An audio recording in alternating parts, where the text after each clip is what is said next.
स्वागत है आपका नेक्स्ट आईएएस की इस खास पेशकश न्यूज एंड व्यूज में। संघ लोक सेवा आयोग यानी यूपीएससी की सिविल सेवा परीक्षा पास करने के बाद जो नौकरियां मिलती हैं उन्हें मुख्य रूप से दो हिस्सों में बांटा जाता है। ऑल इंडिया सर्विसेज और सेंट्रल सिविल सर्विसेज। इन सर्विसेज में आने के बाद सिविल सर्वेंट्स को कुछ बेसिक रूल्स भी फॉलो करने पड़ते हैं। न्यूज एंड व्यूज के आज के इस एपिसोड में हम इन्हीं रूल्स और लिमिटेशंस की चर्चा करेंगे।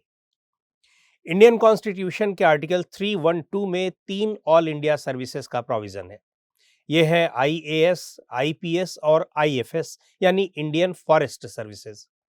इन सर्विसेज में ऑफिसर्स का सिलेक्शन सेंटर की ओर से किया जाता है और फिर उन्हें स्टेट कैडर अवार्ड किए जाते हैं। दूसरी सर्विसेज को सेंट्रल सिविल सर्विसेज कहा जाता है। इनमें कैडर का कोई सिस्टम नहीं है। इन सर्विसेज के तहत जिन लोगों का सिलेक्शन होता है वे सेंट्रल गवर्नमेंट में ही काम करते हैं। इन सर्विसेज में Indian foreign service, Indian revenue service, customs और सेंट्रल एक्साइज सर्विस और ऐसी ही दूसरी सर्विसेज आती हैं। सिविल सर्विसेज के लिए जो रूल्स हैं उन्हें दो सेट्स में बांटा जा सकता है। एक ऑल इंडिया सर्विसेज एआईएस के लिए और दूसरा सेंट्रल सिविल सर्विसेज यानी सीसीएस के लिए है। इन दोनों के लिए ही एआईएस कंडक्ट रूल्स 1968 और सीसीएस कंडक्ट रूल्स 1964 करीब एक जैसे ही हैं। ये रूल्स 1962 में उस समय के होम मिनिस्टर लाल बहादुर शास्त्री द्वारा बनाई गई एक कमेटी की रिकमेंडेशंस पर बनाए गए थे। इन सर्विसेज के तहत हर व्यक्ति को एब्सोल्यूट इंटीग्रिटी और डिवोशन टू ड्यूटी डेवलप या मेंटेन करनी होती है और उसे कुछ भी ऐसा नहीं करना होता है जो सर्विसेज के अकॉर्डिंग ना हो।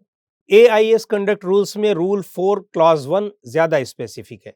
ये रूल कहता है, no member of the service shall use his position or influence directly or indirectly to secure employment for any member of his family with any private undertaking or non government organisation. यानी AIS का कोई member अपने परिवार के किसी सदस्य को private या किसी एनजीओ में रोजगार दिलाने के लिए अपनी पोजीशन या अपने प्रभाव का इस्तेमाल नहीं करेगा। एआईएस का कोई मेंबर किसी भी पॉलिटिकल पार्टी या ऐसे किसी ऑर्गेनाइजेशन से एसोसिएट नहीं होगा जो पॉलिटिक्स में हिस्सा लेता हो। सिविल सर्विस का कोई मेंबर किसी भी तरह न तो किसी इलेक्शन और न ही किसी पॉलिटिकल एक्टिविटीज में हिस्सा लेगा और न ही उसे प्रभावित करने वाला कोई काम करेगा। ऑल इंडिया सर्विसेज का रूल 7 सिविल सर्वेंट्स को सेंट्रल या स्टेट गवर्नमेंट से जुड़े किसी भी मसले पर बयानबाजी करने से भी रोकता है। इस रूल के मुताबिक सिविल सर्विस का कोई भी मेंबर रेडियो ब्रॉडकास्ट अथवा कम्युनिकेशन या अन्य मीडिया या किसी दस्तावेज में अपने नाम से अपनी पहचान छिपाकर या किसी दूसरे नाम से कोई भी फैक्ट या ओपिनियन नहीं देगा जो सेंट्रल या स्टेट गवर्नमेंट के किसी काम को क्रिटिसाइज करता हो। सिविल सेवा का कोई मेंबर न तो खुद दहेज लेगा या देगा और न ही किसी को ऐसा करने के लिए उकसाएगा। लड़की या लड़के के घर वालों से किसी भी तरह की कोई डिमांड नहीं करेगा।